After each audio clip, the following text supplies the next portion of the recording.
charges of manslaughter against 2 officers and obstruction of justice against 3 others who are accused of telling witnesses to delete any cell phone video.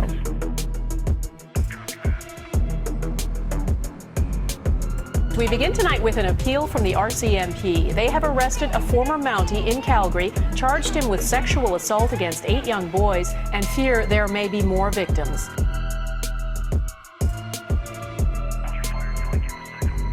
Human Rights Watch is accusing RCMP officers of physically and sexually abusing Aboriginal girls and women in northern British Columbia.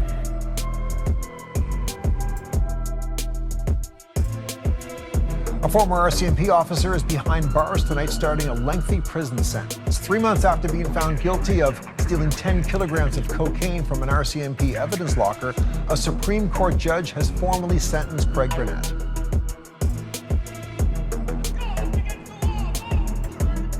Yes, you heard right.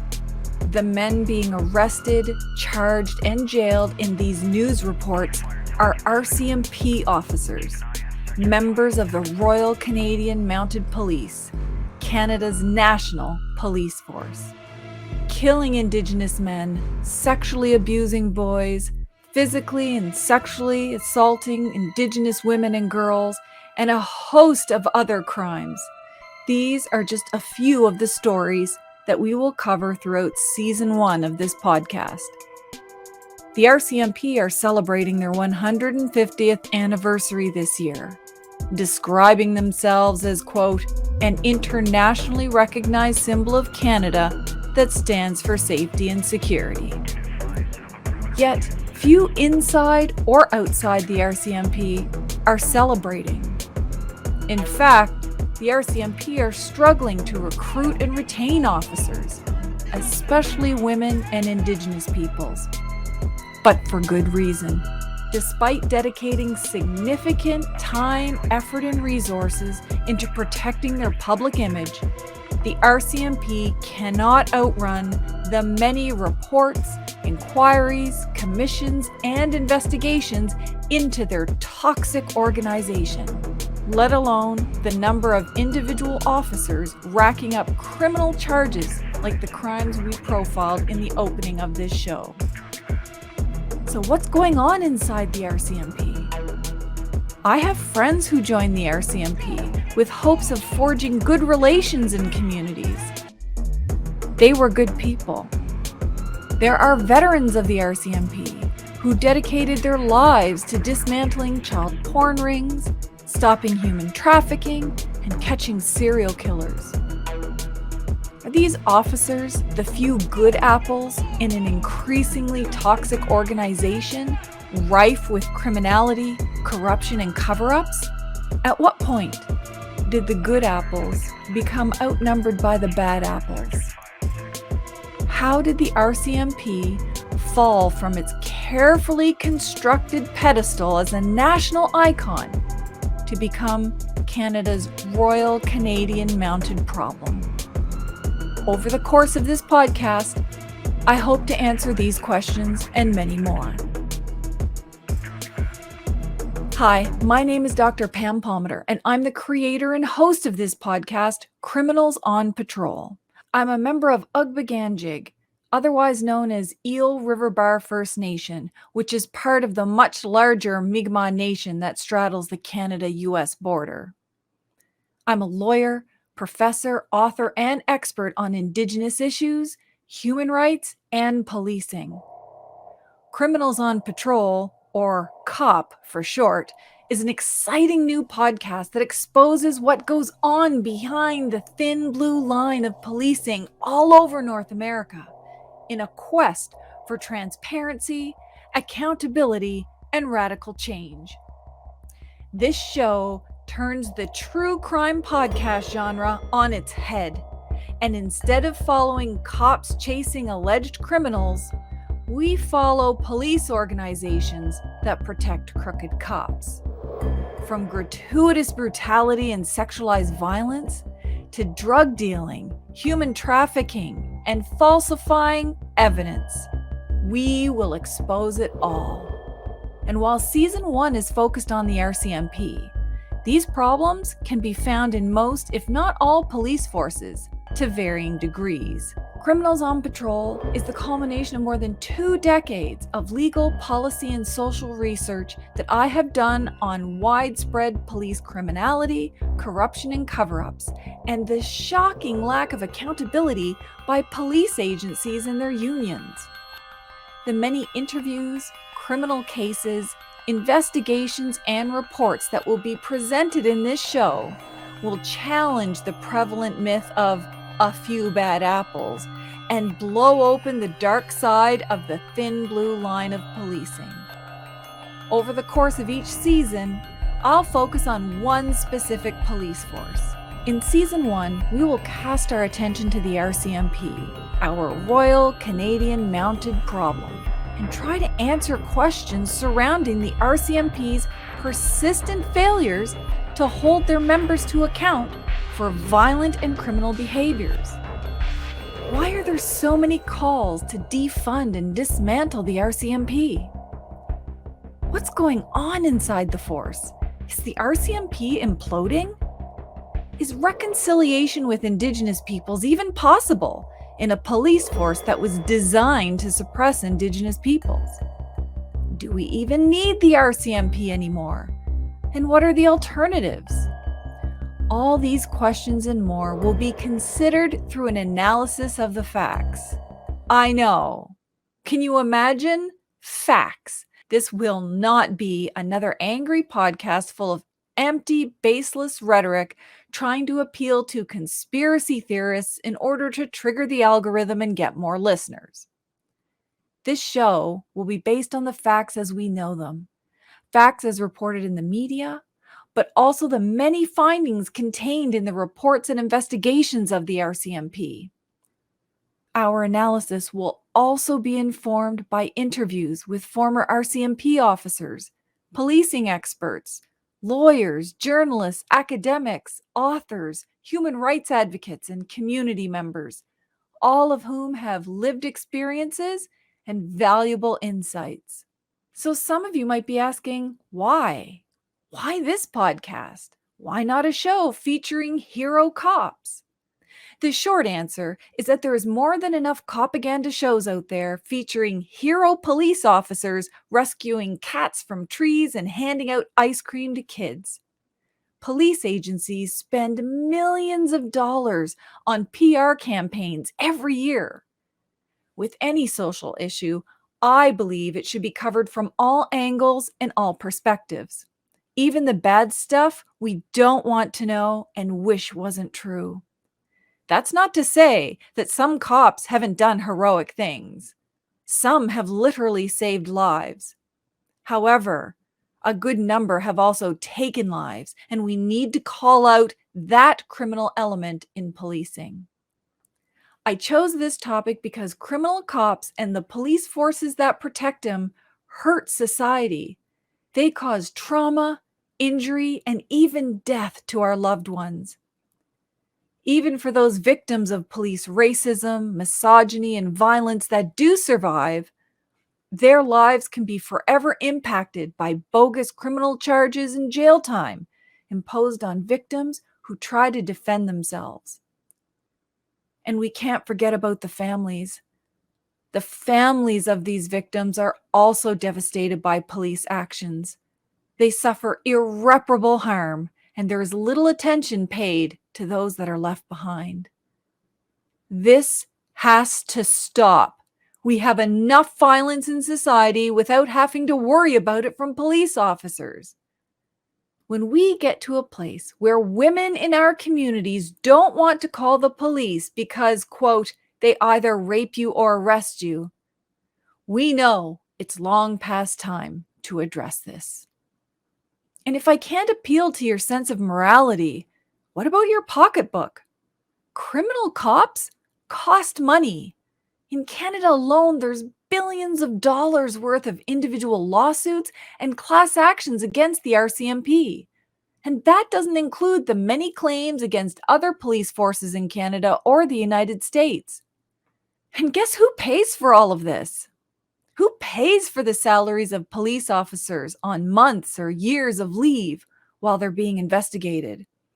Who pays for their lawyers to fight charges all the way to the highest courts? And who pays the bill to compensate victims? We do. Not the police, not police unions, and not government. We, the taxpayers and victims, are the ones who foot the bill for police criminality. In other words, we're paying for our own oppression. Police officers not only abuse their own officers, especially female officers, but they represent a serious public safety concern. Indigenous women and girls have long reported being sexually assaulted by police, and Indigenous men and boys are far more likely to be targeted, brutalized, and/or killed by police than any other segment of society. And according to the statistics, the Royal Canadian Mounted Police are one of the worst offenders. And that's why we're taking a look at them first. And it's also long past time to confront the thin blue line, the many thousands of officers, leaders, and unions that protect crooked cops. Decades of cultural sensitivity and gender sensitivity training courses have failed to end police criminality. And that's because the problem was never our culture or our gender. The problem is crooked cops protecting other crooked cops empowered by crooked leaders. Shining a light on the dark side of policing and getting rid of crooked cops is the only way, the only hope of restoring the public trust. Police agencies and unions ought to pay attention as well. This podcast speaks directly to you. The police mantra of to protect and serve has all but lost real meaning in society.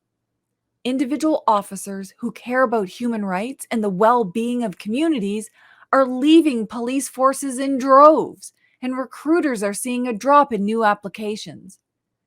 Police forces will be their own undoing if they don't act now. Ironically, the very thing that could save the RCMP is the thing they avoid at all costs: public accountability. So who should listen to this podcast? Well, this podcast is for people who enjoy educational podcasts about history, society, law, public policy, and of course, true crime, if you don't mind true crime turned on its head.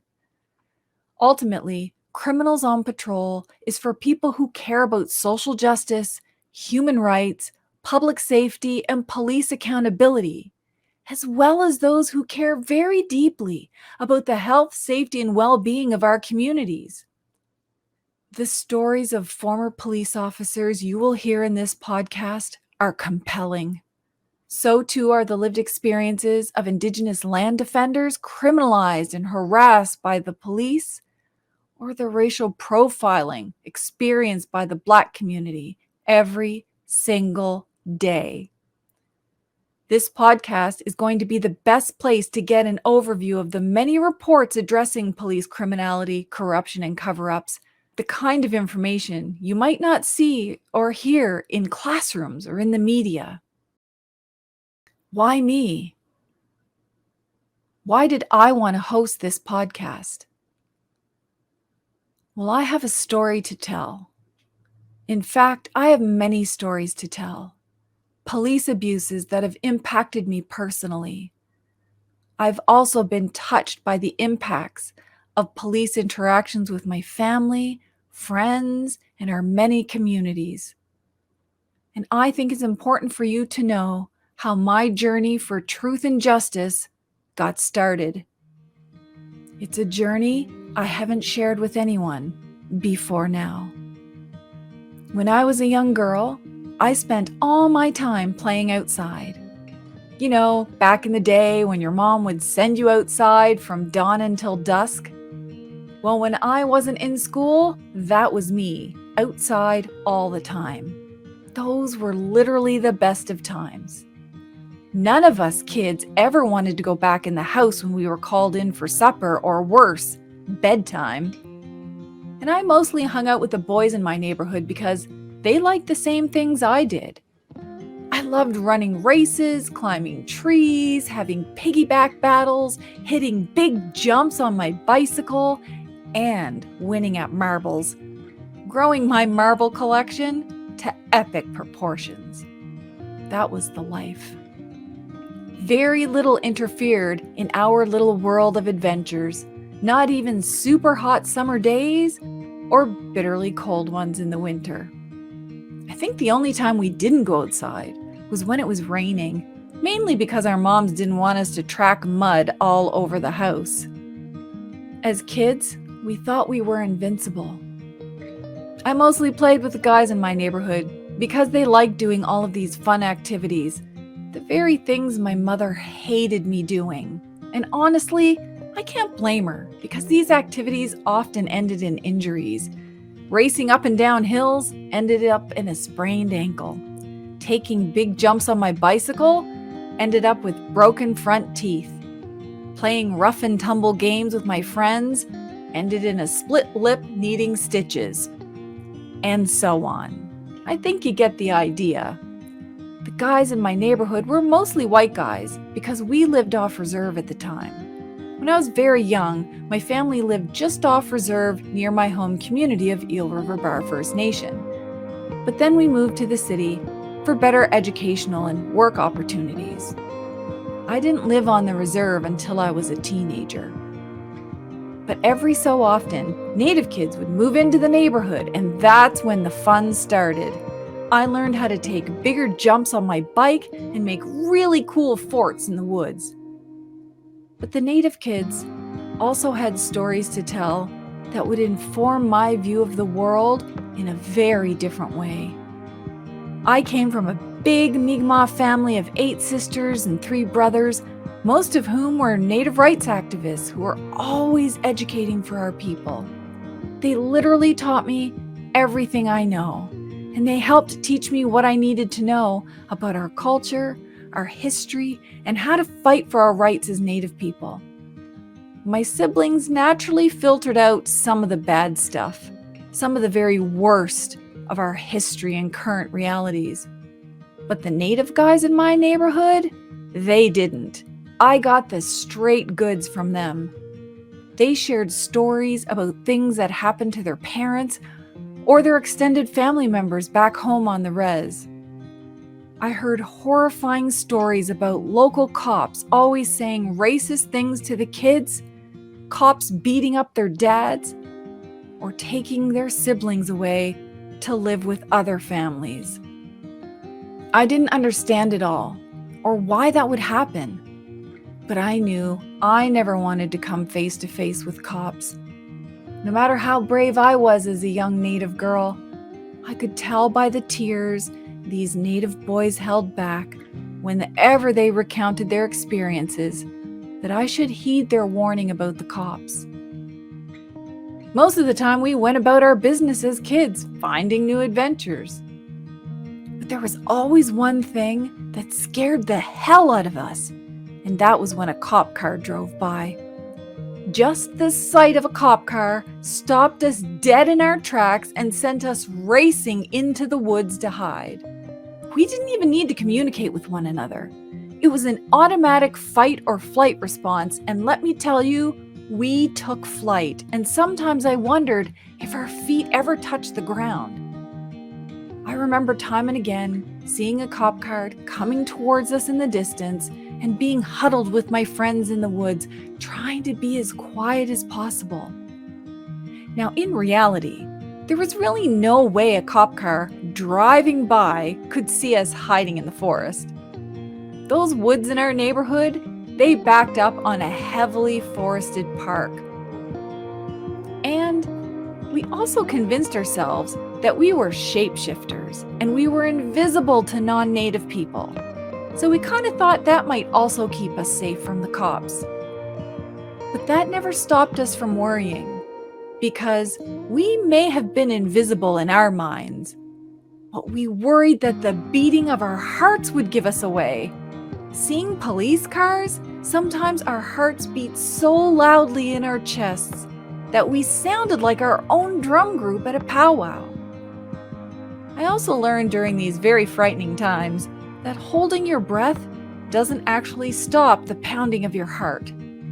We were always so thankful that the cops didn't carry some kind of magical radar guns that could scan for our heartbeats, or we'd be in big trouble. One day, our world of adventures changed. We met up outside to play as we usually did, but one of our native friends wasn't there. And he wasn't there the next day, or the next. Weeks went by and we wondered what happened to our friend. We wondered if maybe one day he was playing outside alone and forgot to shapeshift and a cop saw him. Or maybe a cop heard his heartbeat and found him in the woods. After many more weeks went by, we heard through the hushed whispers of adults that our friend was gone for good. The cops came to his door and took him away from his family. Soon after that, his family moved away. I never saw him again. It was at that moment that I realized life with my family was not a given. That at any time I could be kidnapped by a cop and taken away forever. As I grew older, I secretly hoped that this fear was really just an overblown fear developed in childhood because I missed my friend. I had even met a few cops at school during parent career days, and they seemed nice enough, intimidating and scary, but nice enough. So maybe my fear was an irrational one, sort of like the monsters under your bed that disappear as you get older.